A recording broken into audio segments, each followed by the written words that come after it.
¿Qué tal, amigos? Bienvenidos a una emisión más del programa Ante la Ley, programa que llega a ustedes gracias a la colaboración de la Alianza para la Excelencia Académica APEA.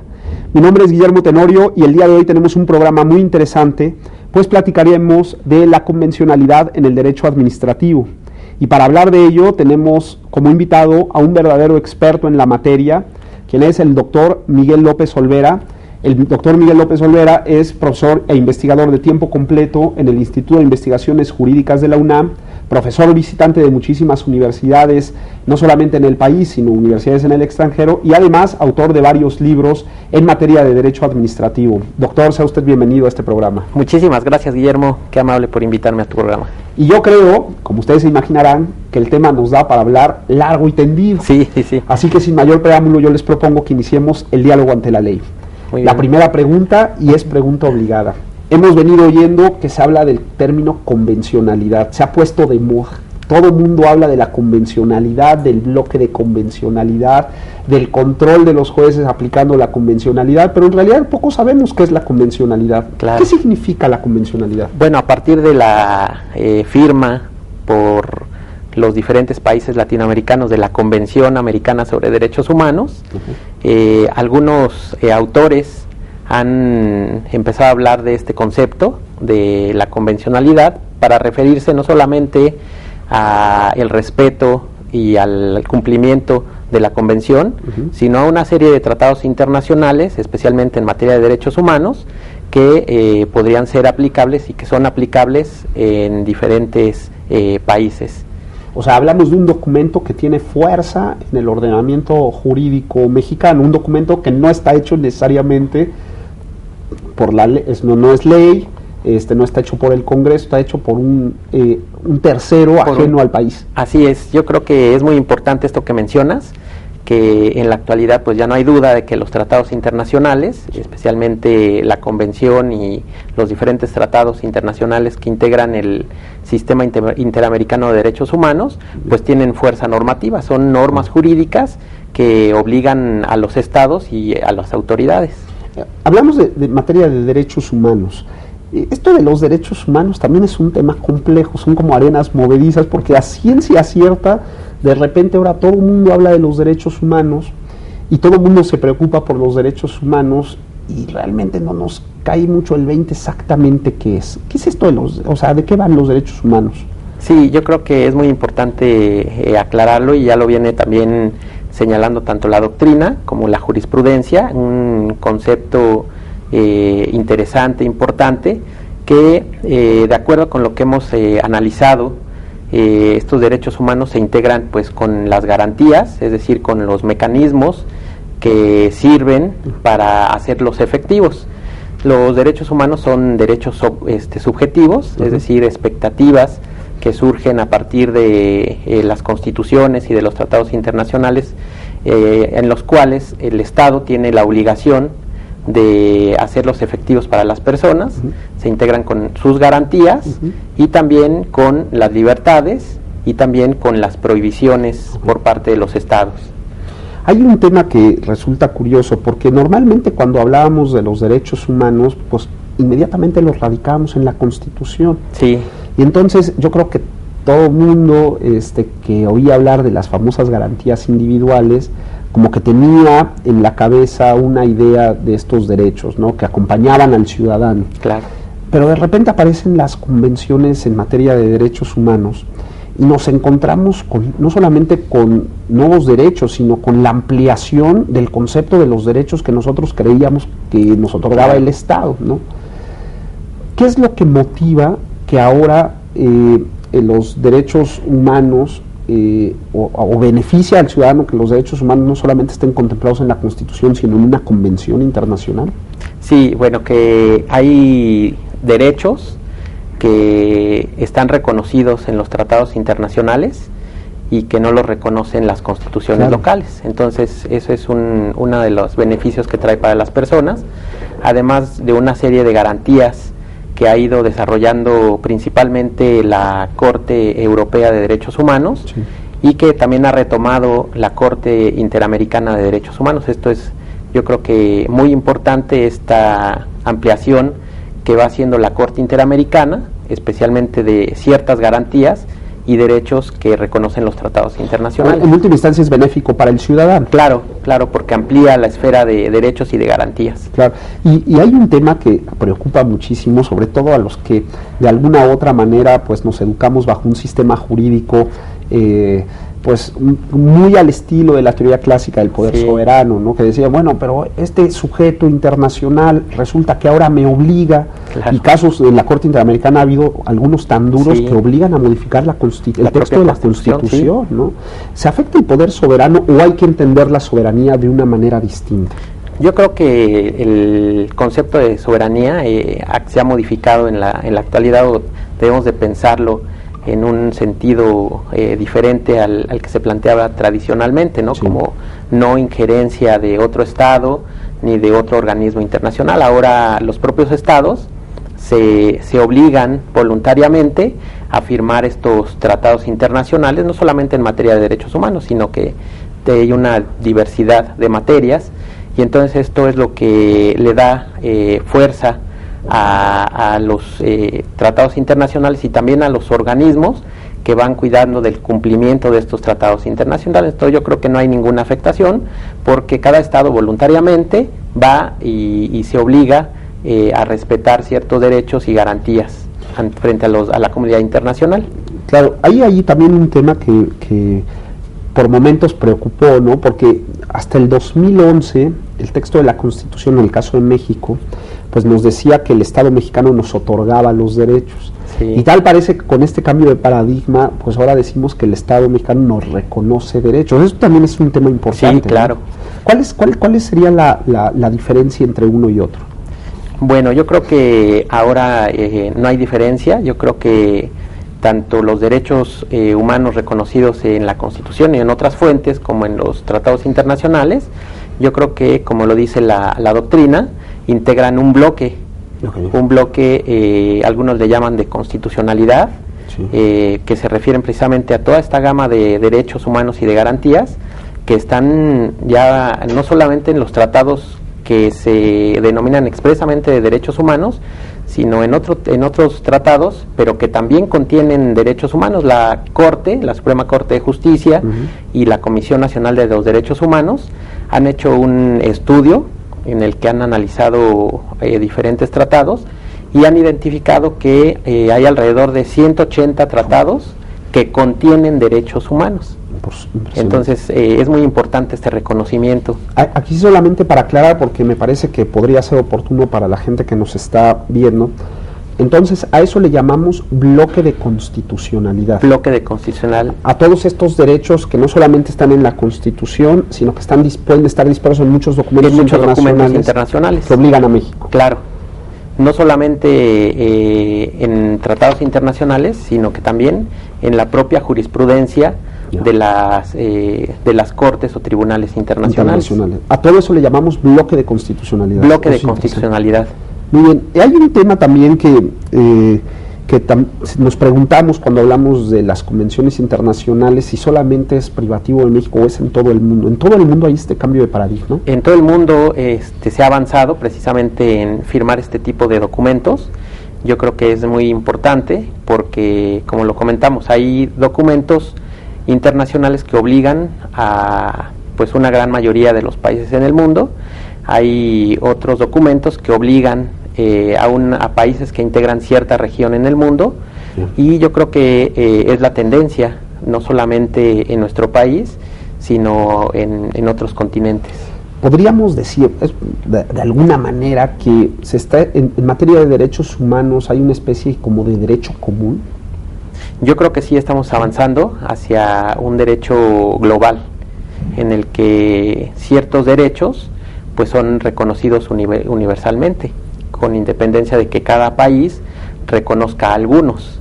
Porque sí hay conectores, o sea, por ejemplo, en materia de libertad de expresión hay un tratamiento muy similar en América, como lo que pasa en Europa, inclusive en el Tribunal Africano, o sea, hay conectores, ¿no? Sí, de hecho, en algunos tribunales, por lo que he revisado respecto a la jurisprudencia, en algunos tribunales o supremas cortes o tribunales constitucionales locales, algunos países desde hace ya varios años que vienen utilizando la doctrina de otros tribunales para solucionar conflictos internos, para solucionar casos concretos. A mí me tocó una experiencia muy grata de estudiar mi doctorado en Argentina, y las cortes y los tribunales argentinos no dudan en tomar la doctrina derivada de la jurisprudencia de Estados Unidos o de las comunidades europeas, de la propia Corte Interamericana, para resolver conflictos muy puntuales. Eso hace que el derecho se vuelva muy vivo. Claro, y además que haya interconexión, ¿no? Claro. Y que se vaya uniformando el núcleo de ciertos derechos. Claro. ¿Hay posibilidad de zafarse? No sé, se me viene a la mente el caso de Venezuela. Sí. Cuando todavía vivía Hugo Chávez, en algún momento dijo, al diablo con la Corte Interamericana, sí. Luego que se habían comprometido y dijo, yo no le voy a acercar, porque la Corte Interamericana le empezó a emitir algunas resoluciones pues que lo obligaban, y dijo, no, yo ya no le voy a hacer caso. Claro, sí hay esa posibilidad, pero yo creo que pues no podríamos pensarla por lo menos para nuestro país, porque es un avance, y además nos hemos comprometido a que los derechos humanos tengan cierta progresividad. Entonces cualquier país puede renunciar, digamos, a los tratados internacionales, pero sabemos cuáles son las consecuencias, ¿no? No frente al país, sino frente a la comunidad internacional. Claro, sí es un golpe político durísimo. Sí, político, cultural, económico, por parte de no solamente de organismos internacionales, sino de otros países, o incluso de los propios empresarios, ¿no? Que invierten su dinero. Claro, no, desde luego, pero quita certeza jurídica, en fin, todo esto. Hay un tema que ahorita usted mencionó, que es el tema de la progresividad. Tampoco le podemos dar marcha atrás a algún derecho en el que se haya ampliado. Claro, ya México reconoce hasta este momento una serie de derechos que están establecidos en la Constitución, en los tratados, en otras fuentes, y entonces ya no podemos quitárselos a las personas. Son derechos que ya están reconocidos por el propio sistema jurídico. Esa es una de las preocupaciones, porque cuando de repente se va ganando temas en la Corte, o ya inclusive en la Corte Interamericana, a veces al ciudadano le da miedo eso, y dice, bueno, los vientos políticos pueden cambiar, y de repente nos aparece un personaje más de corte autoritario, y quiere pegarle a los derechos humanos que durante años se han venido ensanchando. Esto democráticamente no podría ocurrir. Sí, ya hemos avanzado un camino y ya no podemos volver atrás, y en caso de hacerlo pues tendríamos consecuencias importantes. Y en materia de los tribunales, ¿también están obligados los tribunales a seguir por el caso mexicano, hay una obligación de seguir los estándares internacionales? Yo creo que ahora con la reforma 2011 a la Constitución, yo creo que el tema es muy claro, y se obliga a todas las autoridades. Entonces también se incluye a los tribunales, a los órganos que ejercen función jurisdiccional. Claro. Doctor, yo le propongo que vayamos a un pequeño corte, regresemos, porque este tema de la transversalidad es un tema que ya nos conecta con el derecho administrativo. Okay, muy bien. Entonces, regresando del corte, agarremos el tema desde acá, y ustedes no se vayan, como verán, estamos platicando de un tema muy interesante, que es la convencionalidad en el derecho administrativo, y nos está acompañando el doctor Miguel López Olvera, quien es un auténtico experto en materia de derecho administrativo y convencionalidad. Volvemos en un minuto.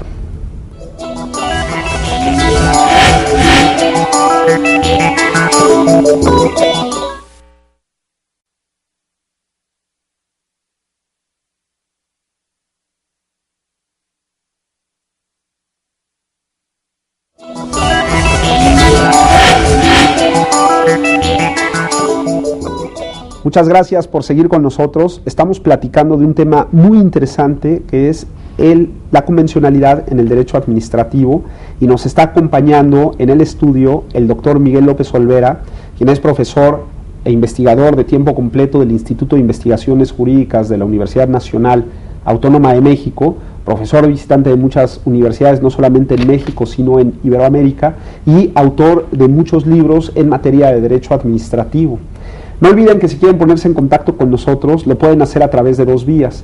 La primera de ellas, a través de nuestro correo electrónico en gtenorio@ up.edu.mx, ahí lo tienen en pantalla, o bien a través de nuestra cuenta de Twitter en @antelaley_mx, no se olviden, todo ello en mayúsculas, donde con todo gusto entraremos en contacto con ustedes para aclarar sus dudas, recibir sus comentarios o sus sugerencias respecto a los contenidos de este programa.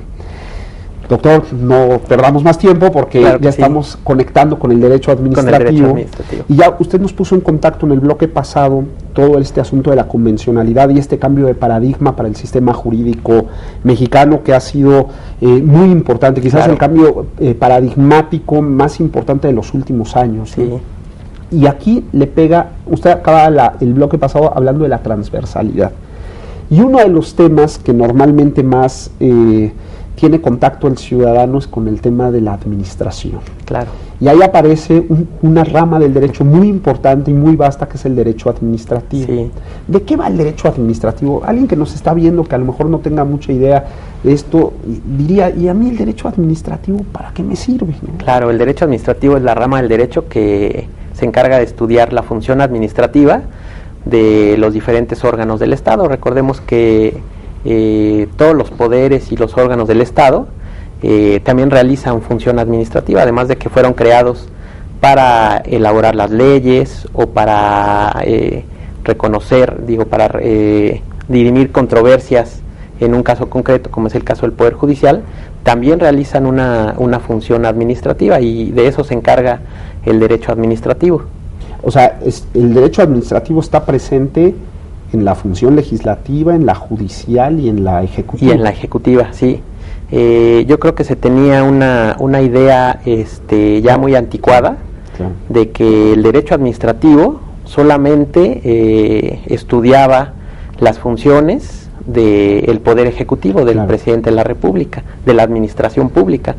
Pero ahora, bueno, ya ha cambiado todo ese paradigma.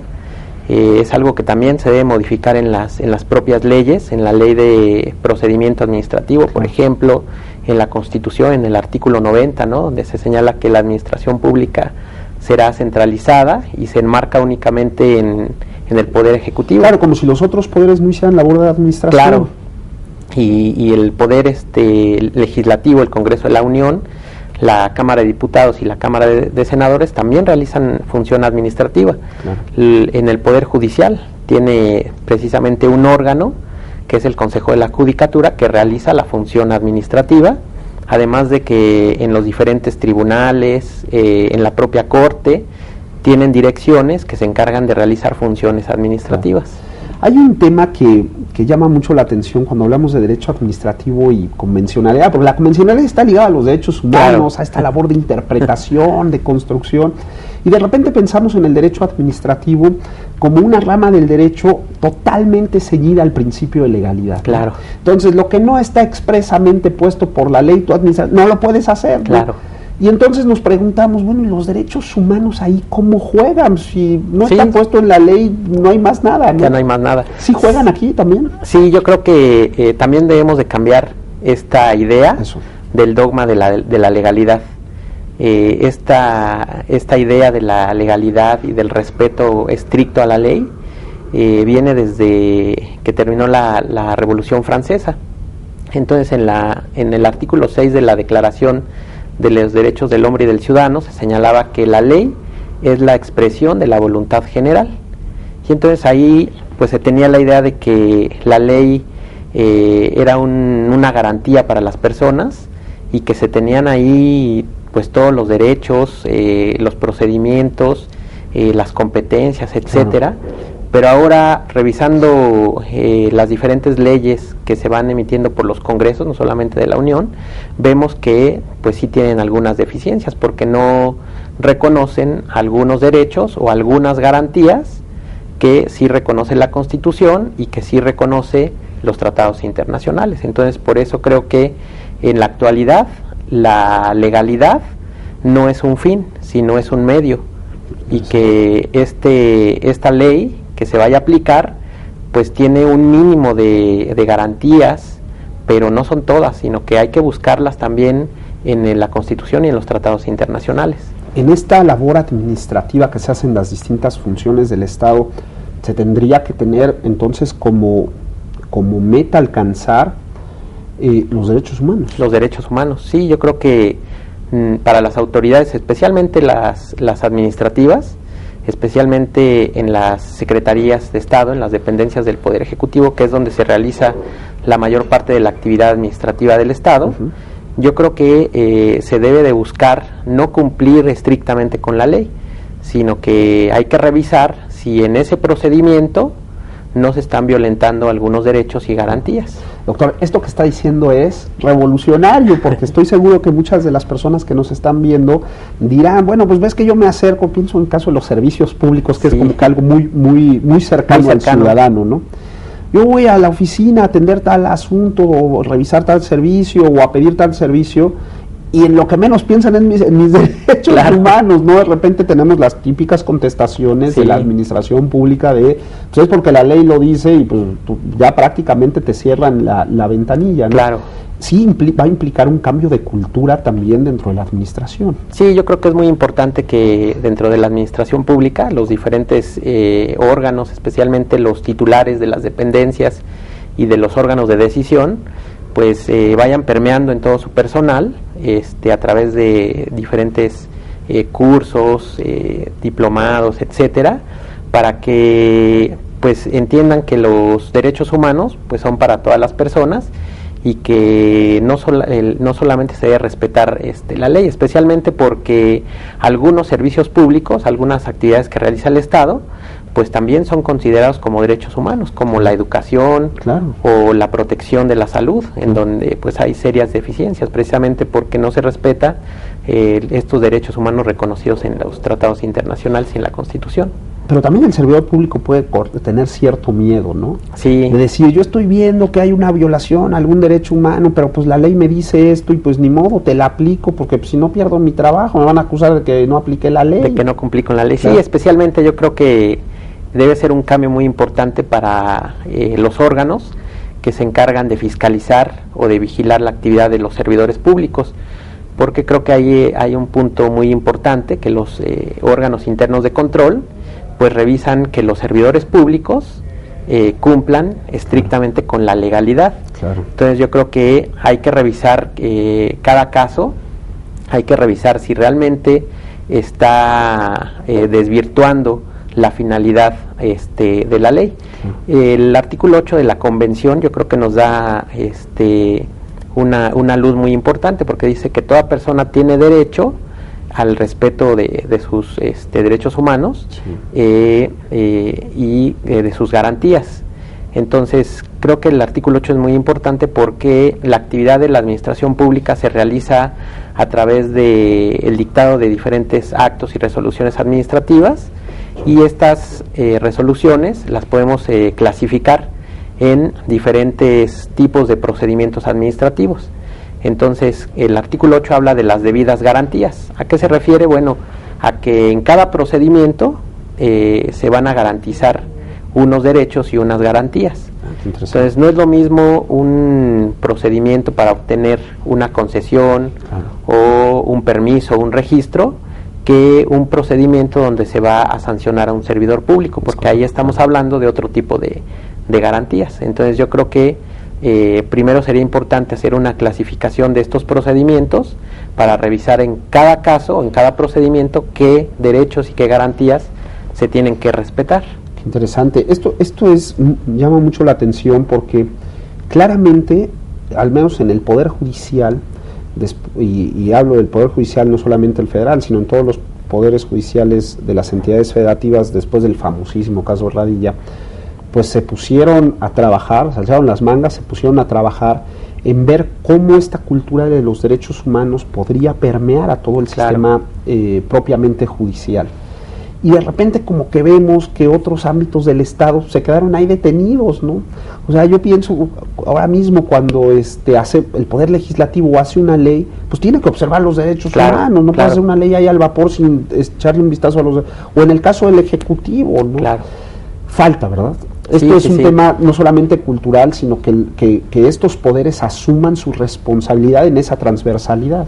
Yo creo que es muy importante retomar desde el ámbito del Poder Legislativo un principio que es fundamental para el dictado de las leyes, que es el principio de reserva de ley. Okay. Yo creo que... ¿Exactamente en qué consiste este principio? Sí, este principio está reconocido implícitamente en la Constitución y expresamente por la Corte Interamericana. Entonces se refiere al conjunto de materias que están señaladas en la Constitución y en los tratados internacionales y en las cuales tiene la obligación el Congreso de legislar. Tanto el Congreso de la Unión como en algunas materias los congresos locales. Entonces, por principio, hay una prohibición para que expidan leyes o reglamentos en las materias que están señaladas en la Constitución y en los tratados por parte de los órganos del Poder Judicial y del Poder Ejecutivo y de otros órganos constitucionales. Entonces, el único facultado para expedir leyes en las materias que señala la Constitución es el Congreso de la Unión. Y me parece que ahí está la clave para el respeto a los derechos humanos, porque en la medida en que el Congreso expida leyes que contengan en sus procedimientos el respeto a los derechos humanos y a las garantías, bueno, pues la autoridad administrativa no va a tener ningún problema en aplicar ahora sí la legalidad. Claro, no se queda ahí como que, porque a veces se dice, bueno, pues no tiene ley, entonces va a hacer lo que quiera. Claro. No, pues que hagamos el proceso adecuado. Hagamos el proceso adecuado, claro, garantizando estos mecanismos. Claro, que el primero que tiene que hacer esto es el legislador. Es, ¿no?, el legislador, sí. Y de hecho hay ejemplos importantes, por ejemplo, en materia de responsabilidades administrativas. Sí. La ley federal omite... Ya eso es una ley antigua que sí es recomendable revisarla, sobre todo a la luz de la jurisprudencia de la Corte Interamericana y de los tratados internacionales, porque en el procedimiento sí omite algunos derechos y algunas garantías para el servidor público. Y entonces el servidor público, pues después con esa resolución, se ve obligado a acudir a los tribunales para que revisen si el procedimiento no tuvo vicios. Claro. Aquí es un tema también interesante porque mucha gente que nos ve pues vive fuera de la Ciudad de México, entonces a veces hablamos los temas y dice, sí, pero aquí en mi comunidad pues eso está alejadísimo.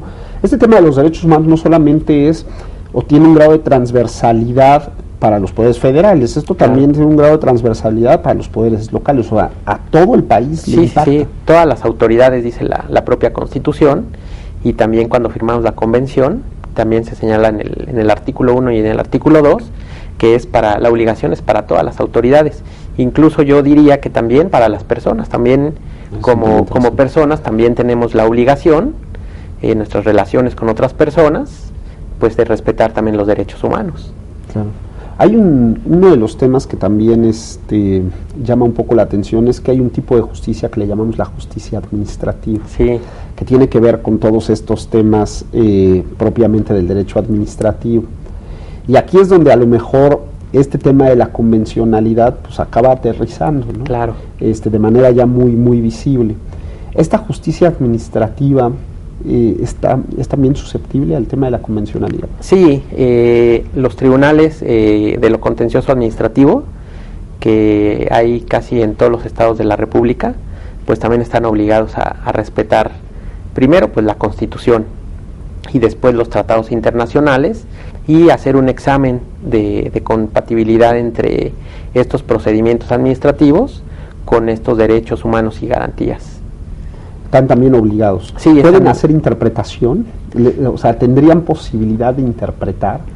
Porque ahí ya estamos hablando de alguien que realiza esta función de corte jurisdiccional y que de repente pues tiene un caso de legalidad, ¿no? Claro. Y él ve ahí un tratado internacional y entonces pues ahí puede hacer un ejercicio de ponderación. ¿Sí podría ocurrir esto? Sí, yo creo que la propia Constitución establece ya las bases, dice que todas las autoridades del país tienen que respetar los derechos humanos y las garantías, y además establece un principio muy importante que sirve precisamente para resolver estos conflictos, que es el principio pro persona. Entonces yo creo que sin ningún problema pueden hacer este examen de compatibilidad entre una norma que viene de una ley o de un reglamento y con la que se establece en la Constitución o en los tratados internacionales. ¿Este principio pro persona de qué trata? Bueno, se refiere precisamente a que en la interpretación se debe de aplicar la norma que más favorezca a la persona. Y yo creo que también aquí un tema muy importante es el de la supremacía constitucional y el de la jerarquía normativa.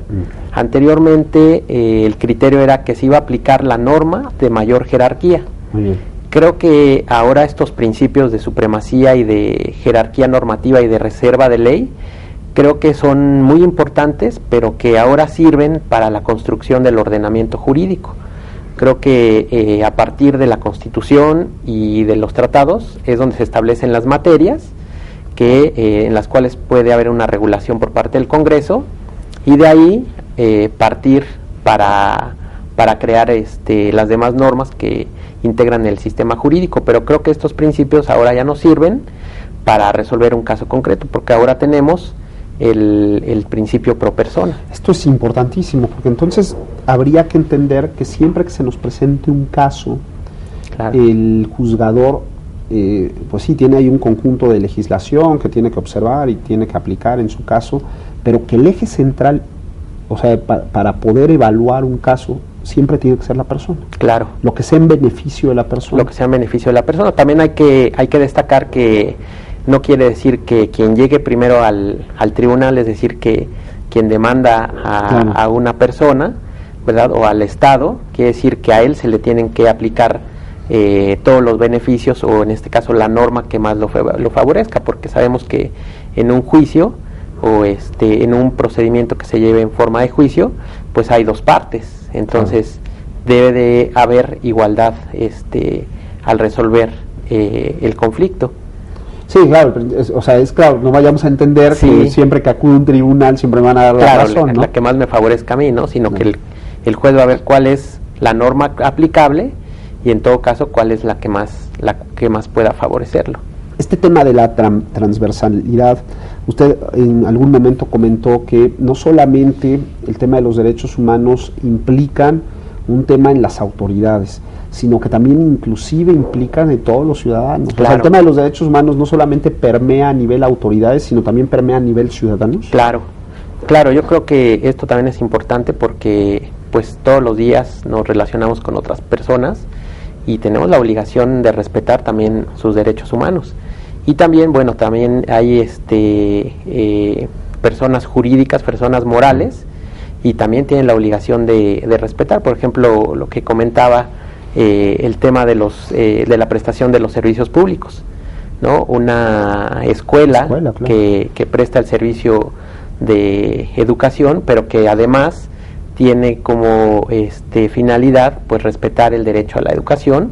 Ahí también tiene la obligación de respetar otros derechos humanos de los alumnos, de los profesores, de los trabajadores, etcétera. Claro, entonces se vuelve multiplicador el tema, ¿no? El tema de los derechos humanos, claro. E inclusive a mí me ha llamado muchísimo la atención que siguiendo una tradición alemana, el tema de la eficacia horizontal de los derechos humanos, o sea, el tema de los derechos humanos se ha vuelto, por decirlo de alguna manera, avasallador. Sí, claro. Por decirlo de alguna manera, ¿podríamos decir que es la nueva camisa de fuerza del Estado?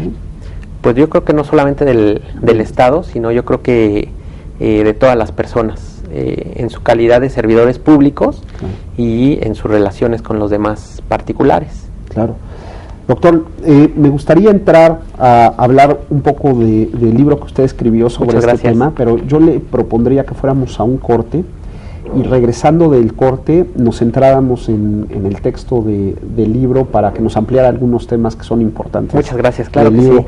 No se vayan, estamos platicando de un tema muy interesante que es la convencionalidad en el derecho administrativo, y está con nosotros en este estudio el doctor Miguel López Olvera, quien es profesor investigador del Instituto de Investigaciones Jurídicas de la Universidad Nacional Autónoma de México. Volvemos en un minuto.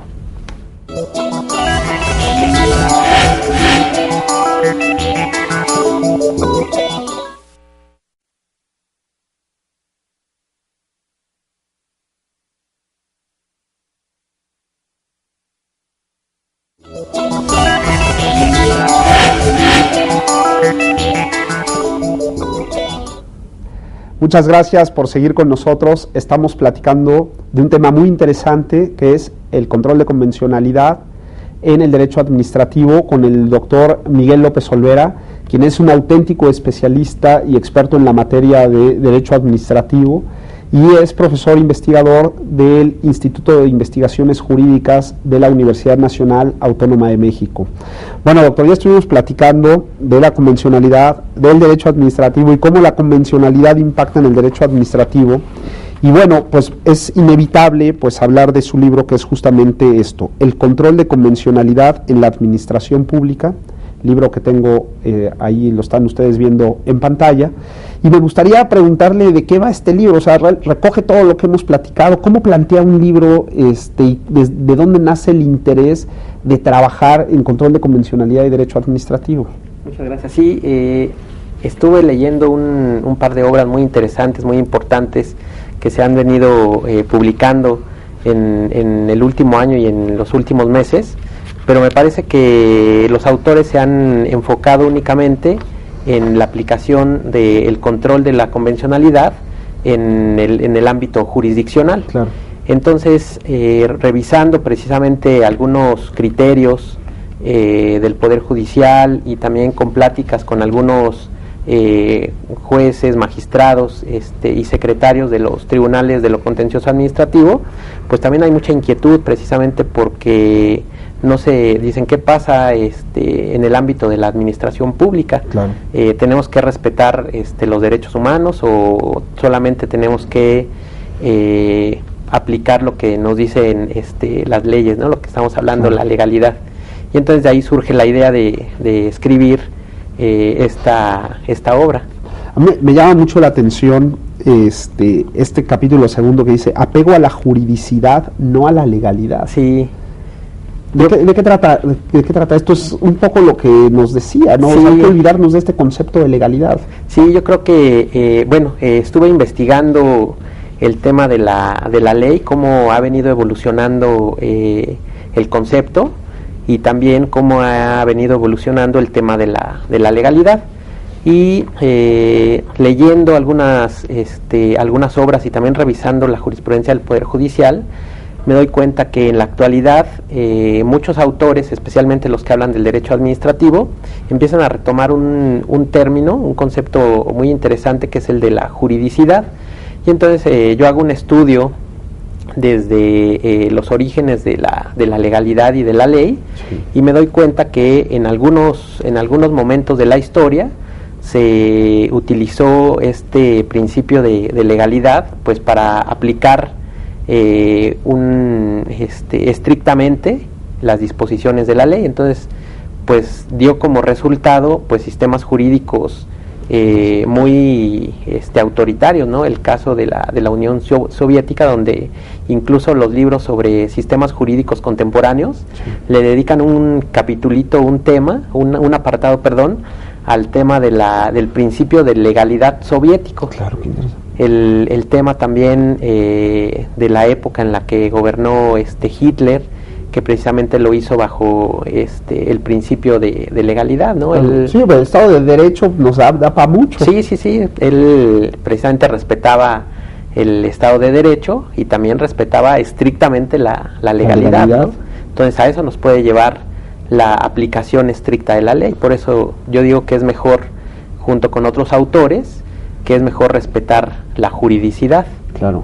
Hay un tema que desde el título lo hace sugerente, porque nosotros hemos venido hablando en el programa, hablamos sobre convencionalidad, hablamos sobre derecho administrativo, pero nos falta una palabra que es control. Sí. Porque una cosa es tener firmados convenios internacionales, claro, y otra cosa es controlar adecuadamente la vigencia de esos convenios internacionales. Sí.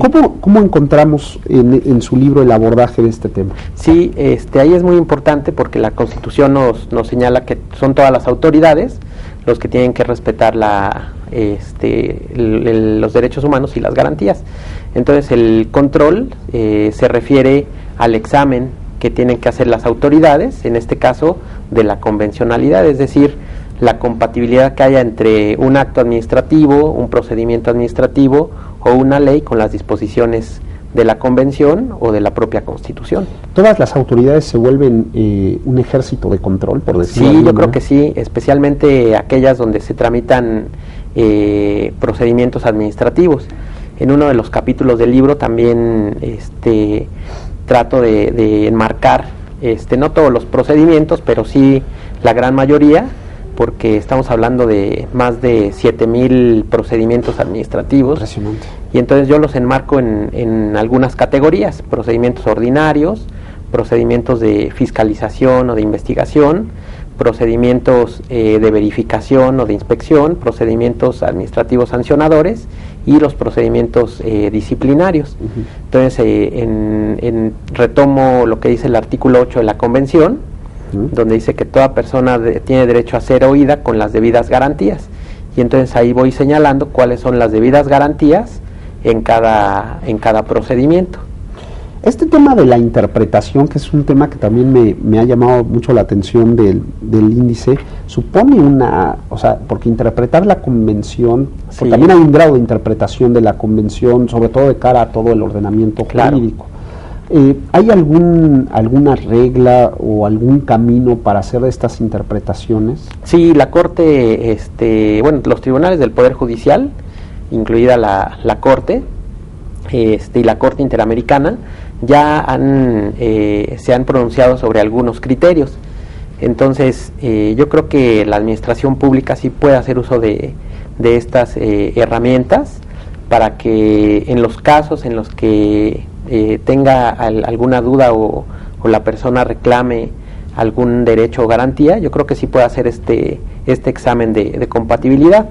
Se llega en algunos casos al extremo de señalar o de inaplicar ciertas normas que vienen en la ley para dar cabida a la garantía o el derecho humano que está reconocido en la Constitución o en los tratados internacionales. Yo creo que sin ningún problema lo pueden hacer las autoridades administrativas. Ahora, este tema no solamente debe recaer en las autoridades, o sea, pienso en la cantidad de abogados que pues también estos temas los empiezan a desconocer por la cantidad de información que esto supone o de formación que esto supone. Sí.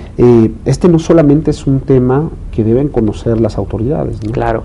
Sí, yo creo que es muy importante que también las escuelas de derecho, las facultades de las diferentes universidades, pues también vayan incluyendo dentro de sus temarios, de sus matrículas, vayan incluyendo el tema del respeto a los derechos humanos y también del control de la convencionalidad. Algunos amigos que tenemos en la judicatura nos dicen que a veces los propios abogados solamente les dicen, pues en este caso por favor hacer control de convencionalidad, pero no basta con mencionarlo, ¿no? Sino que hay que señalar precisamente qué normas serían las que sí están incompatibles, o cuál es la norma que más favorece en ese caso a la persona, a su cliente. El control de convencionalidad iría de esto, ¿no? En tratar de detectar en el caso concreto si la norma doméstica es incompatible con la convención y en todo caso pues ver cuál es la norma que prevalece, ¿no? Claro, sí, en algunos casos pues hay incompatibilidad, ¿no? Sí. Alguna norma puede ser más restrictiva que la que señala el tratado internacional. Uh-huh. En otros casos pues tenemos ausencia de una garantía en un procedimiento, y entonces ahí es donde se puede llenar ese hueco por parte de un criterio de la Corte Interamericana o de la propia disposición de la Convención. Usted que ha estado metido en todo este tema, ¿estamos todavía en pañales o sí hay pasos significativos en materia Yo creo que sí hay pasos significativos. Yo creo que cada vez que vamos a las facultades o a otras instituciones a dar cursos, nos damos cuenta que hay una necesidad de parte de los alumnos, de parte de los funcionarios, por conocer qué es esto de la convencionalidad y del control de la convencionalidad. Yo creo que sí nos falta avanzar muchísimo, pero yo creo que estamos en el camino correcto, y yo creo que sí hay mucho interés por parte de todas las personas, especialmente los abogados mexicanos. Es una preocupación, yo creo que a nivel nacional, y me parece que este tipo de espacios y también algunas instituciones y universidades que se están preocupando, ¿no? Por ejemplo, la Corte, sí, que se está preocupando por capacitar a los jueces, es un muy muy buen avance, ¿no? Porque desde la jurisprudencia, desde los criterios que va otorgando, pues esto va permeando a todo el sistema jurídico. Hay una preocupación en términos generales sobre este tema de la complejidad, que ya de por sí la constitucionalidad era un acceso a la justicia muy complejo. Ahora con el tema de la convencionalidad se vuelve todavía más complejo. Y entonces por ahí hay algún comentario de que en realidad este tipo de justicia se vuelve muy elitista, que poca gente puede acceder a ella. ¿Esto cobraría sentido o...? Sí, bueno, yo creo que también hay que tomar en cuenta que México es un país donde tiene un alto grado, ¿no?, de pobreza. Pues me ha tocado la fortuna de recorrer el país, dando cursos, dando conferencias, y vemos que hay pues diferentes tipos de justicia, ¿no? Hay comunidades muy alejadas, sí, donde todavía no tienen acceso a toda la tecnología que por ejemplo tenemos en la capital, claro, y entonces pues esto sí deja en desventaja ciertos sectores de la sociedad.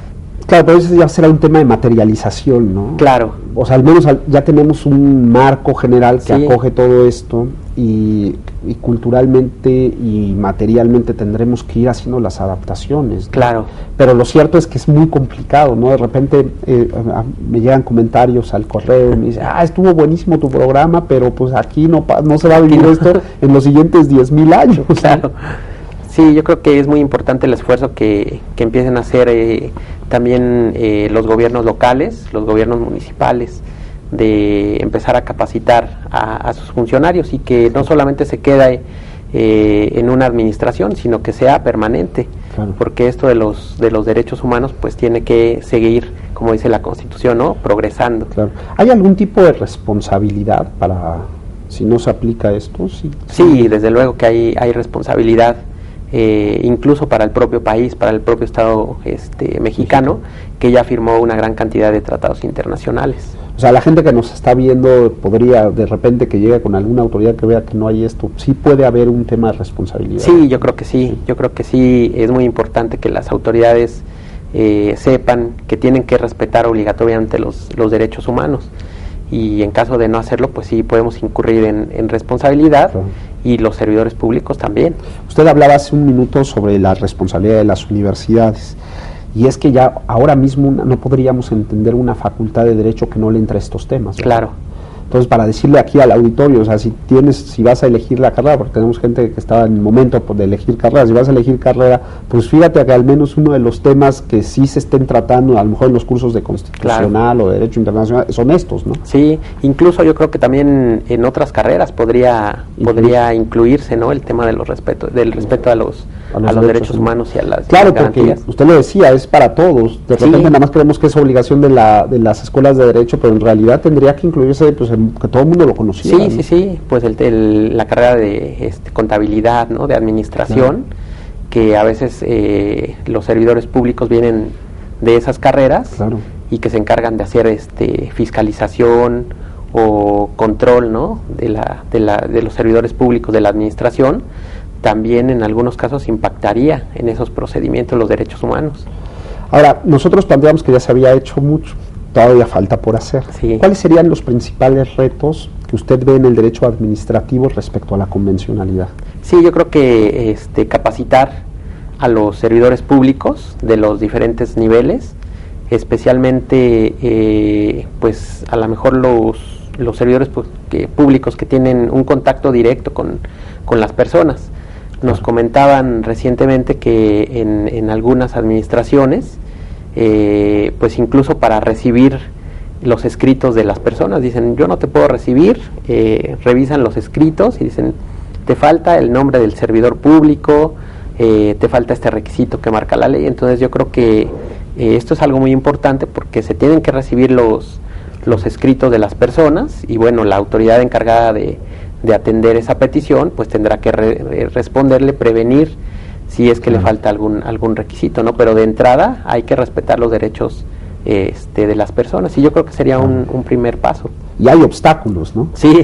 Habrá obstáculos que vencer. ¿Cuáles serían los principales obstáculos que usted dice, este es el más grande, este sí va a ser muy difícil de... Yo creo que el más grande es que que mencionábamos, que el respeto estricto a la ley, ¿no? Claro. El apego estricto a la legalidad. La ley lo dice, ¿no? Pero a veces, ¿no? Sí, pero a veces la ley, como lo comentábamos, pues tiene deficiencias en cuanto a las garantías. ¿Es usted optimista? Sí, claro que sí. Vamos para bien en materia de convencionalidad. Sí, yo creo que sí. El futuro se ve halagüeño. Yo creo que sí. Yo creo que somos un país que siempre hemos estado al nivel de las grandes naciones, y que pues sobre todo nos interesa tener pues personas, funcionarios que respeten los derechos humanos. En materia judicial hemos ganado.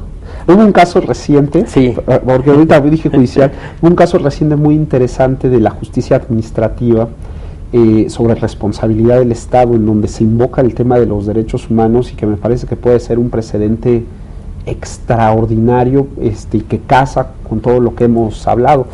¿Vamos bien? Sí, ¿La justicia administrativa, la justicia federal está haciendo su trabajo? Yo creo que sí, yo creo que precisamente la fuerza de los abogados, ¿no?, en estar reclamando ante los tribunales los derechos humanos y las garantías de las personas, pues también va obligando a los jueces, ¿no?, que a veces eran reticentes en aplicar la convencionalidad, los va obligando a que conozcan, a que estudien, a que tengan en su juzgado, en su tribunal, pues un repertorio de todos estos criterios que va dando la Corte mexicana y también la Corte Interamericana. Claro, doctor, pues se nos ha acabado el tiempo. No quiero dejar de agradecer su presencia aquí con nosotros, nos ha gustado muchísimo. A ustedes les recomiendo que adquieran este libro publicado por Editorial Novum, una edición muy bonita, El control de convencionalidad en la administración pública, para todos aquellos interesados en profundizar más sobre estos temas de convencionalidad y derecho administrativo. El libro está buenísimo, lo podemos encontrar en cualquier librería. En cualquier librería. En cualquier librería, está al alcance de todos. Muchas gracias por habernos acompañado, y a ustedes les agradezco que nos hayan acompañado en una emisión más del programa Ante la Ley. Nos veremos pronto.